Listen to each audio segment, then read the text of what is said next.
So I was scrolling through my news feed this morning, just, the usual.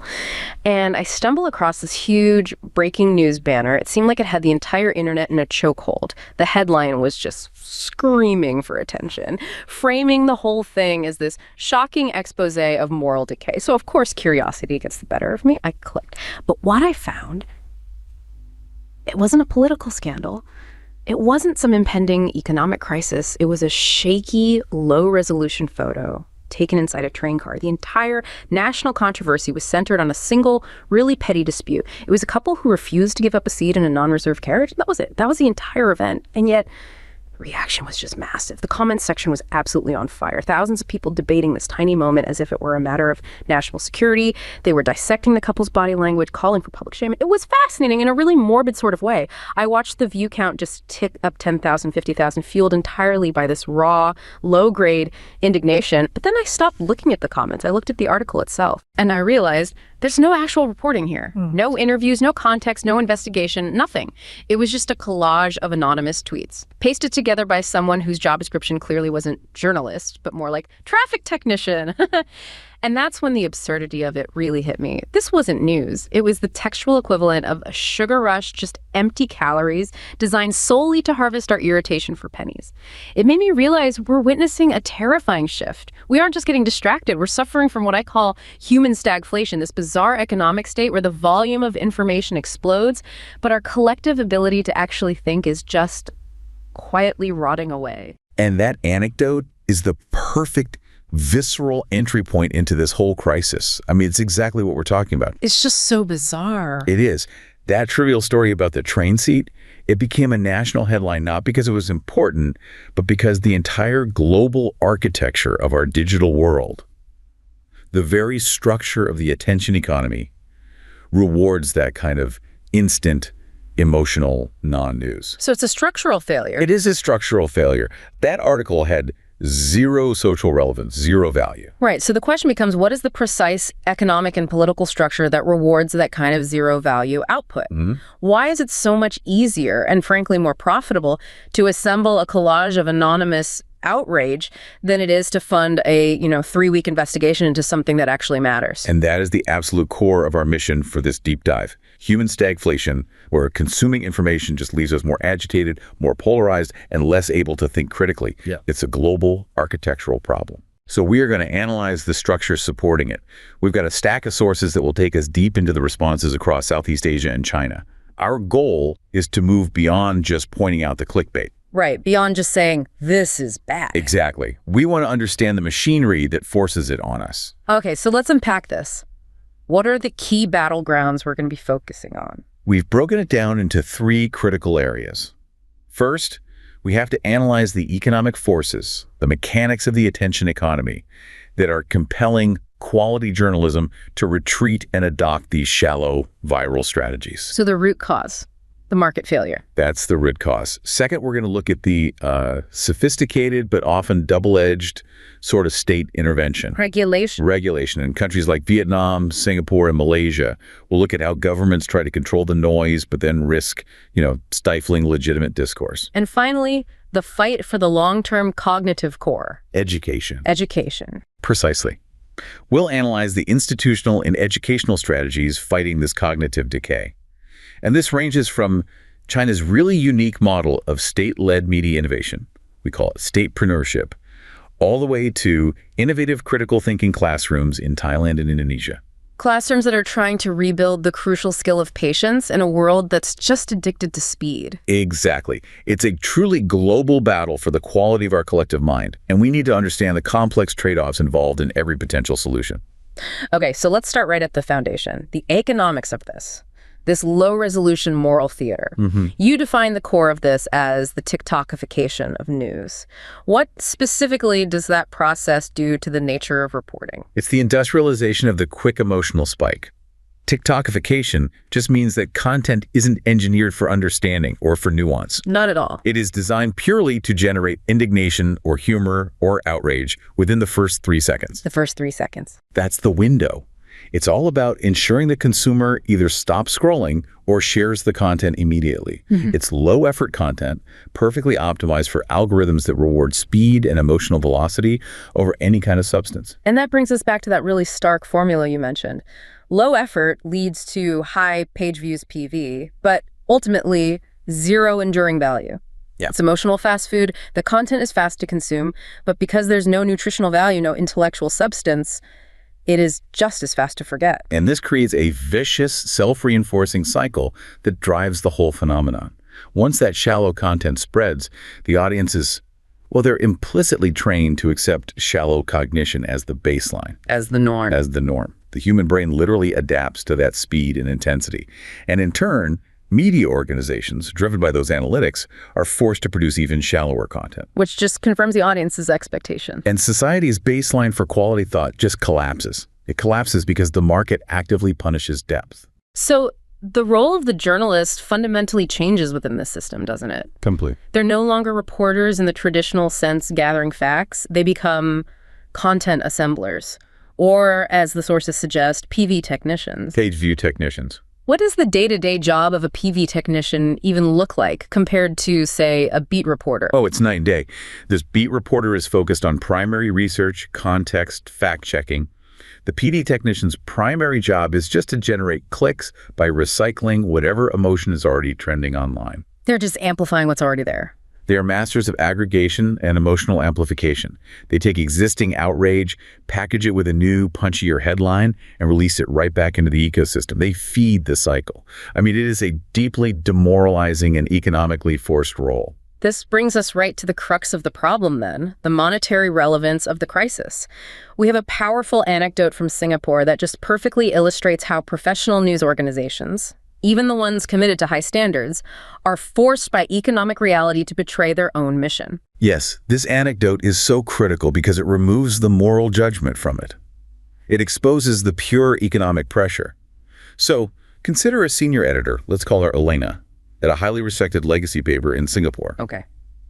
Her team, full of experienced, expensive reporters, invested 3 grueling weeks in an investigation.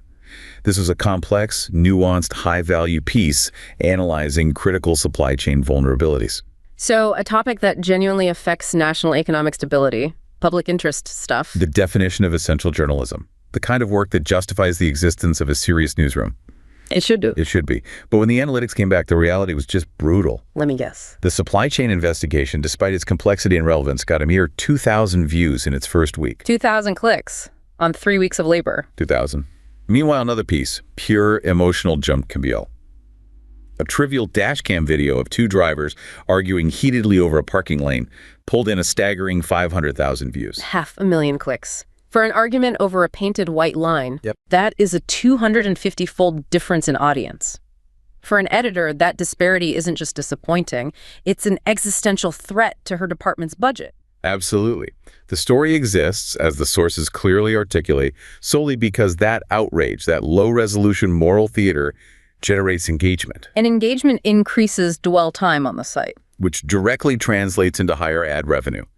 The market has spoken, and what it wants is the parking fight. So Elena is now staring at a spreadsheet that shows her high-value reporters are, financially speaking, a burden. She has to make a choice. A terrible one. Protect the integrity of the newsroom or protect the jobs in the newsroom. And the forced choice is devastating. Facing intense pressure to satisfy those analytics and stave off severe budget cuts, Elena was compelled to assign her best investigative writer to follow up on the trivial parking fight. No! Yes, she had to milk the outrage cow dry. She instructed the writer to find the social media reaction, aggregate more anonymous tweets, and turn the parking dispute into a multi-part saga. So she actively subsidized the cognitive decline of her readership just to keep the lights on. Just to avoid layoffs. It's not a moral failure on her part, it's a systemic failure. She was a hostage to the analytics, forced to prioritize engagement over integrity. And that is the structural foundation of human stagflation. This economic model ensures that the market rewards noise, the quick, emotional, easily digestible controversy, and it financially penalizes nuance, complexity, and truth. The attention economy has weaponized our short attention spans against the very journalists who are attempting to inform us. And when the market actively sabotages quality, well, That's when states often step in. Which leads us to our second major area of analysis, the regulatory response. Exactly. So when the market fails this fundamentally to regulate information quality, state intervention becomes almost inevitable, doesn't it? It does. And in Southeast Asia, we're seeing governments adopt increasingly severe and sophisticated regulatory frameworks. They're designed specifically to combat online falsehoods. And they're often targeting the global platforms that are the main engines of this whole problem. It's a high-stakes balancing act. The states are trying to clean up this toxic information environment to curb the noise. But at the same time, they're walking this tightrope of preserving freedom and the flow of information. So where do we start? We start with Vietnam, which has adopted perhaps the most severe and restrictive approach in the entire region. Vietnam's strategy, from what I understand, seems to be focused on making it logistically and financially punishing for major foreign tech companies to operate without strict state oversight. Precisely. It's a comprehensive regulatory clampdown. It's codified in their new regulations, Decree 177/2024, which became effective recently. And it targets any platform over 100,000 monthly visits. Yes, which means it hits U.S. giants like Facebook and Google directly. The goal is to impose massive compliance costs and regulatory burdens that just force these platforms into cooperation. Okay, so what are the specific critical burdens that this decree mandates? The things that fundamentally challenge the platform's global operating model. Okay, there are three big ones. First, mandatory user authentication. Platforms must now require users to register with a Vietnamese phone number or a national ID card. Wow, so that instantly eradicates the anonymity that platforms rely on. Not just that. More importantly, it makes every single user traceable by the government. That is a direct attack on the anonymity relied upon by dissenters, by whistleblowers, even human rights activists. It transforms the platform from an open digital square into a state registry. Exactly. The second requirement is severe data localization. Platforms have to store all Vietnamese user data locally within the country for a minimum of 24 months. Which significantly increases their infrastructure costs. And I imagine it subjects that data to local political risk. A massive liability for foreign companies. And the third requirement is maybe the most intrusive. It directly affects their proprietary technology. What is it? Platforms must provide authorities with access to their internal search engines and content identification tools. So they're basically handing over the keys to the castle. It's a profound demand. It exposes their proprietary algorithmic systems to government scrutiny. It means the authorities don't have to wait for content to be reported. They can proactively search for, identify, and demand the removal of anything they deem undesirable. So given those three crushing burdens, what has the direct consequence been for these U.S. tech companies? Well, the restructuring costs are massive. They're diverting huge amounts of engineering, legal, and compliance resources away from product innovation. And what about cooperation? That's the most tangible evidence of success from the government's perspective. We saw Facebook's content restriction volume increase by a staggering 983% in just one reporting period. Wow, 983%. And both Facebook and Google now comply with approximately 90 to 95% of government censorship requests. Non-compliance is just too expensive and too risky in a market as big as Vietnam. So the state has achieved a very high degree of control over the platforms. But this brings us right back to that critical issue, the filter paradox. State control can eliminate the toxic noise, but does it inadvertently suppress legitimate knowledge? It does. The anecdote about Min, a content moderator in Ho Chi Minh City, illustrates this perfectly. Min was successful under the new regulations in removing a sensational fake rumor. What was the rumor? That a specific brand of instant noodles caused debilitating memory loss. Classic viral junk.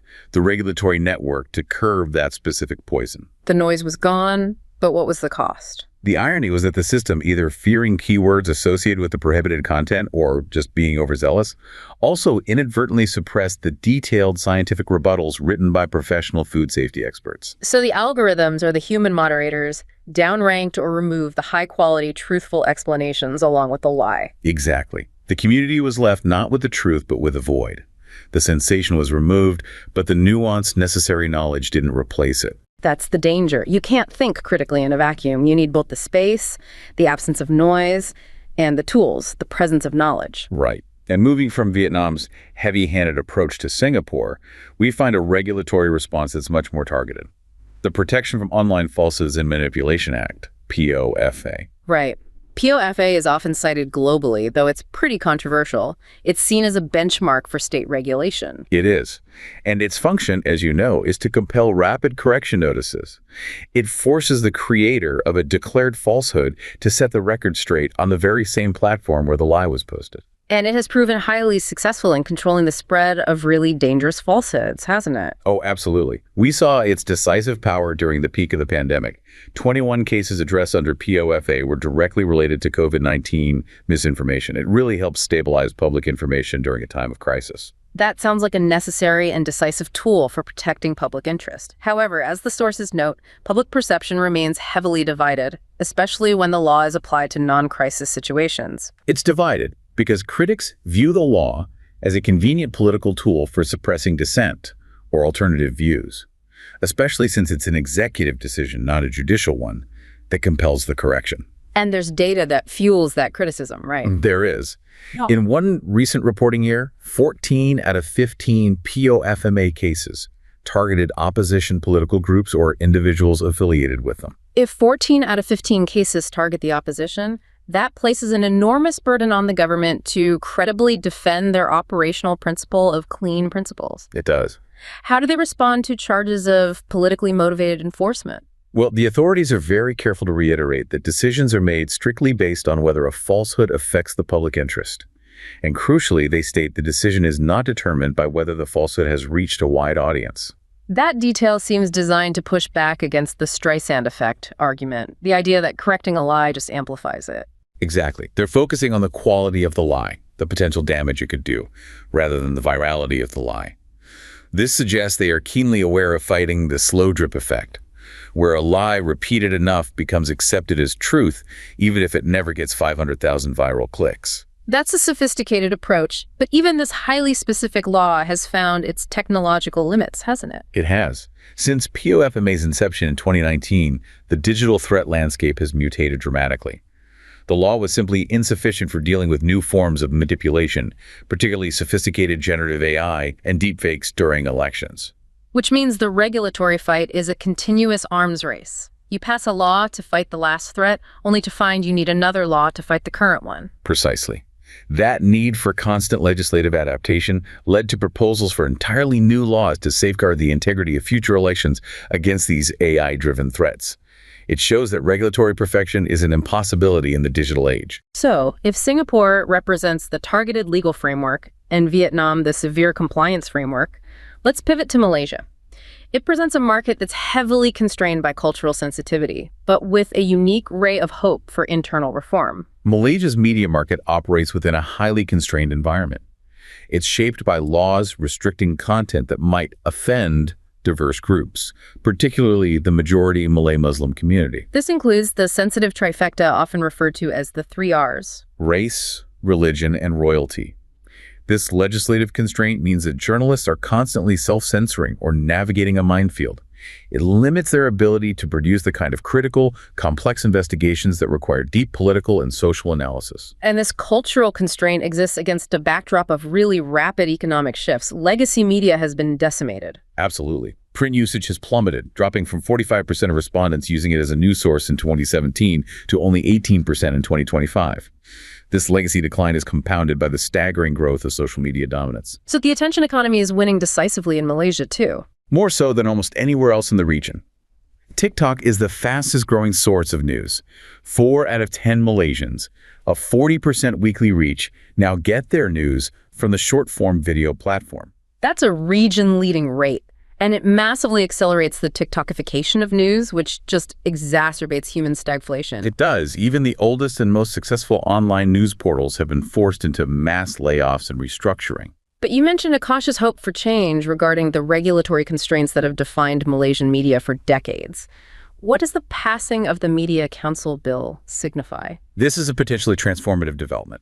The passing of the Media Council Bill by Parliament in February 2025 moves governance away from the tight grip of the state. How so? It allows industry stakeholders, so media professionals, academics, and civil society groups, to set, regulate, and enforce professional standards themselves. So instead of being directed by a government ministry, the industry self-regulates. That's a huge move toward increasing journalistic autonomy. Which should, theoretically, lead to greater content quality. A genuine chance, then. It is. After decades of tight state control and laws that encourage self-censorship, this move toward industry self-regulation is seen by many as a vital opportunity to reduce government interference and to raise the bar on journalistic integrity. It could potentially allow media to tackle those sensitive 3R topics with greater nuance and confidence. So if the responses we've discussed so far focus on managing the market's economic failures or regulating content constraints, China took a fundamentally different approach to solving the journalism crisis. A completely different approach. They didn't just regulate, they became the ultimate incubator for new media through a model you call statepreneurship. Statepreneurship is an extreme case of state-led digital innovation. It bypasses the problems of private market failure entirely by having the state act as both the venture capitalist and the director. These projects get the majority of their financial capital directly from the state and are created and incubated with an existing state media apparatus. So the state isn't just subsidizing a failing industry, it's aggressively funding its replacement, but with political goals attached. Exactly. The motivation was not purely journalistic quality. It was primarily political relevance, underpinned by this idea that our propaganda should be wherever the people are. Right. Officials recognized that traditional media was losing its grip as ad revenue plummeted. They needed credible, influential digital platforms capable of guiding public opinion and winning over the online audience. And this became a metric for political success for local officials. So achievements in media innovation could be linked to political promotions. Often, yes. Let's analyze the initial upside then. What did statepreneurship provide that legacy media in the West could only dream of? Speed, scale, and financial capital. The success story cited most often is Pengpai, or the paper, based in Shanghai. It received an initial investment of an estimated 300 million RMB from the Shanghai government. 300 million RMB. Followed by further massive investments from state-owned companies, totaling over 900 million RMB combined in initial investments. That's massive, swift capital. That's the kind of funding a major global tech startup receives. But it was directed immediately into a state-owned media outlet. And this rapid infusion of capital allowed for drastic, top-down organizational restructuring. The state wasn't asking for compliance. It was enforcing rapid change. Like what? For instance, state directives enforced the rapid adoption of digital operational models like the central kitchen. Okay, explain the function of the central kitchen beyond just centralization. How did it change the daily dynamics of content creation? Well, the central kitchen was designed for efficiency and political control. It allowed these new digital outlets to gather content instantly from across the entire massive state media group, newspapers, radio, TV, and then repackage it for digital consumption. So it bypasses traditional bureaucratic hierarchies. And ensures a unified, high-speed message can be distributed instantly across all platforms. Furthermore, the state enforced new digital norms by directly tying journalist bonuses to digital metrics. Speed and page views. Speed and page views. That's a powerful structural change. The state provided stable financial capital and enforced digital adoption.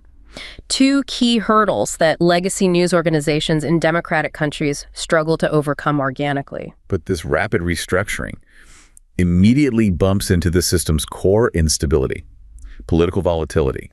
Unlike stable public service media funding in Europe, which is structurally mandated, these Chinese investments are largely unregulated and tied directly to the political goals of local officials.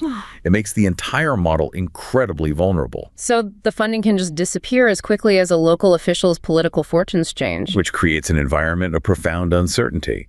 We see this dramatic instability in the case of Wuhan's Jupai, initially called Changjiang News. It was promised 80 million RMB in government funding, specifically for high-quality investigative reporting. Then what happened? Months before its planned launch, the local government withdrew the investment completely. The concern was over political risk. Investigative reporting, by its very nature, challenges local status quos, and officials deemed the political risk too high. So the project was immediately downgraded to a safer, algorithm-based aggregator focusing on non-critical news.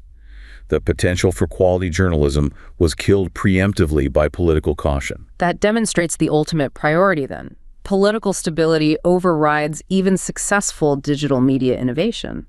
And you have another example of an outright shutdown. Yes, the Xinjiang government directly ceased support and shut down the promising Beijing-based Wuji project after a mysterious political incident where it published an open letter asking for Xi Jinping's resignation. So whether that was intentional or accidental, the result was the same. The entire project was annihilated overnight. The system clearly signals that investment is conditional, and the slightest political misstep negates even hundreds of millions of RMB in digital progress. This volatility is external. But there were massive internal challenges as well. The journalistic cultural resistance. Even with all that money and top-down restructuring, the newsrooms themselves didn't fully commit to the digital revolution. That's where the human element really conflicts with the imposed structure. The foundational journalistic culture in China was often characterized by an elitist mindset. They prioritized serious, thoughtful, state-aligned reporting. And they resisted the flat, click-driven demands of the attention economy. They did. This resistance manifested in a profound distrust of metrics and clickbait practices. Journalists at various outlets, even those who initially embraced sensational headlines, grew deeply concerned about compromising their long-standing traditions of quality, serious reporting. So they started actively pushing back against the pressure of audience metrics. They did. They were essentially arguing, we write for the educated class, not for the trending algorithm. They saw themselves as elite educators of the public, and they viewed the digital metrics as this corrosive force dragging their standards down. Absolutely. The second manifestation was a generalized disdain for user-generated content, or UGC. Executives at these Statepreneurship projects largely ignored community content, viewing it as fundamentally low in quality and not quite trustworthy. So they were still operating on a traditional hierarchical model. Information flows one way, from the authoritative newsroom to the passive audience. Exactly. So even though they adopted the structure, the central kitchen, the digital metrics, they failed to adopt the core cultural belief of the internet, that the audience is an active participant, not a passive receiver. And that lack of genuine bottom-up buy-in limited the autonomy and creativity needed for sustained innovation. It did. The final damning evidence was when the founders and core editors of the successful PengPei project quit to pursue private ventures, specifically Pair Video. And their reasoning was simple. They wanted to own shares. This revealed that the key impediment to innovation was not just political control, but operational control, the inability to truly profit from their own ideas and take independent creative risks. So statepreneurship provides the cash and the structure, but its own internal logic, political control, and cultural elitism sabotages the entrepreneurial spirit required for long-term, high-quality digital innovation. If the economic model is toxic and the political interventions are blunt, volatile, or constrained, then the final defense must rest with the individual citizen's capacity to think. That's the last line of defense against human stagflation. Education. We have to fight to equip the next generation with the cognitive defenses necessary to navigate a world of endless noise. And we start in Indonesia, a massive archipelago grappling with high internet penetration and this urgent need to boost digital literacy. The Indonesian government, through the Ministry of Communication and Information, launched the Digital Literacy National Movement, GNLD Cybercrazy, designed specifically to tackle hoaxes. This isn't just a passing initiative, it's a massive national program. Built on 4 comprehensive pillars. Digital skills, digital culture, digital ethics, and digital safety. They're trying to cover everything from the basic mechanics of using technology to the cultural and ethical responsibilities that come with it. So has this massive national effort translated into measurable effectiveness? We can measure its success using key indicators.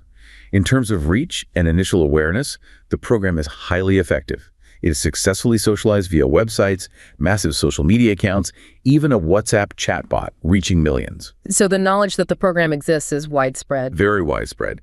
The highest intensity of achievement was in program understanding at 26% and right on target at 25%. In 2021 alone, they reached 12.5 million people with basic digital skills activities. Okay, so high awareness, massive reach. But the crucial question for human stagflation is, has this knowledge translated into real cognitive behavioral change? Are people actually slowing down and thinking?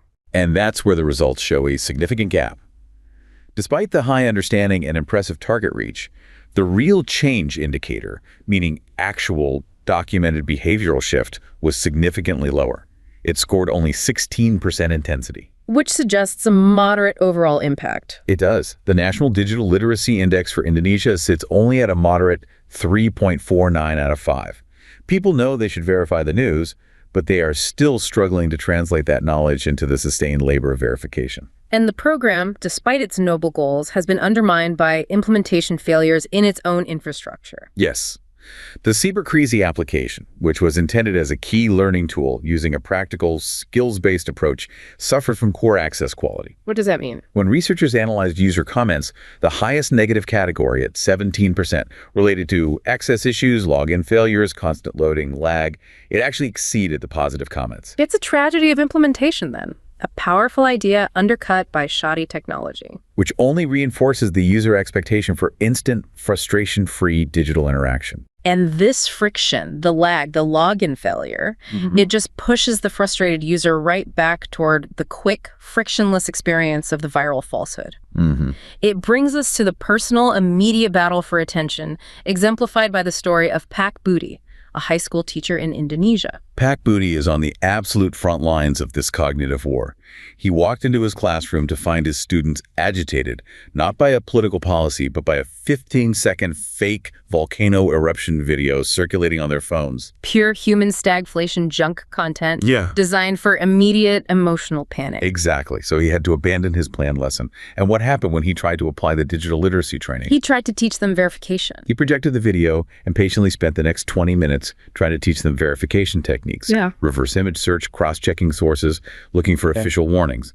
But he hit a wall. What was the wall? The lie took 5 seconds to generate intense feeling. Fear, excitement, urgency. The truth, however, took 20 minutes of verification to explain and digest. He wasn't fighting a lack of knowledge. He was fighting an addiction to speed. Precisely. Pak Budi realized his students weren't stupid. They were addicted to the speed of the noise. They were intensely physically bored by the rigorous, necessary process of verification. That is the core cognitive challenge. Awareness campaigns have to fight the atrophy of patience, not just the lack of facts. If we want students to engage with quality information, we have to teach them to tolerate the necessary boredom of nuance. That is a stunning diagnosis. So if rote learning and pure awareness campaigns are struggling, how can pedagogy evolve to address this atrophy of patience and make critical thinking more engaging? We find a compelling answer in Thailand. A study there directly compared traditional rote learning RL with an approach focused on high engagement, design thinking, or DT. Okay. This experimental study, conducted in Bangkok secondary schools, sought to find a methodology that actively counters the quick-fix mentality of the attention economy. Design thinking emphasizes creative problem-solving, empathy, iterative learning. How does that framework directly counter misinformation and human stagflation? It forces students to approach the problem of misinformation like a design flaw. Instead of passively memorizing facts, students using DT must identify the core problem, the hoax, empathize with the target user. Meaning, why did people click? What emotion was being manipulated? Exactly. Then they have to ideate verification solutions and test them. It turns passive reception into active, engaging creation. And what were the quantifiable, tangible results of this shift? The findings were overwhelmingly positive.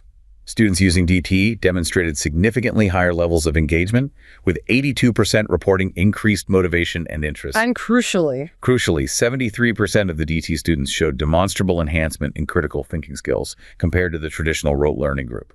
That is a massive return on investment for cognitive health. did that improved engagement translate into better academic performance? Absolutely. The DT groups had a higher overall mean score, outperforming the RL groups by an average of 7.6 points.